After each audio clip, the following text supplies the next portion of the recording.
पुण्यातील शिवशाही बस प्रकरणानंतर राज्यात मोठी खळबळ उडाली आहे। या घटनेवर माजी मंत्री ॲडव्होकेट यशोमती ठाकूर यांनी थेट सरकारवर निशाणा साधला आहे। त्यांनी या घटनेला नैतिकतेचा अंत असल्याचे सांगत मुख्यमंत्री आणि गृहमंत्र्यांनी यात कठोर कारवाई करावी अशी मागणी केली आहे। महाराष्ट्रात शिवशाही संपली आणि आता पेशवाईंचं राज्य आलं आहे, असे परखड मत माजी मंत्री यशोमती ठाकूर यांनी व्यक्त केले आहे।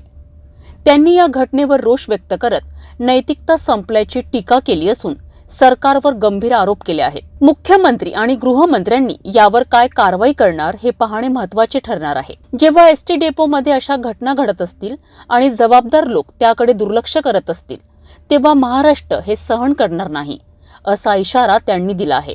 आंदोलन करणारे अनेक कार्यकर्ते आता शांत का आहेत? कारण त्यांना पद मिळाली आहेत, असा सवालही त्यांनी केला आहे। महाराष्ट्रामध्ये शिवशाही संपलेली आहे याचं जिवंत उदाहरण म्हणजे पुण्यामध्ये जे घडलं ते आहे। शिवशाही संपली, पेशवाई त्या ठिकाणी आलेली आहे, नैतिकता संपलेली आहे आणि नैतिकतेच्या हिशोबानं कोणीही वागायला तयार नाही। आदरणीय मुख्यमंत्री, आदरणीय होम मिनिस्टर याच्यावर काय करतायत हे आता आम्हाला बघायचं आहे।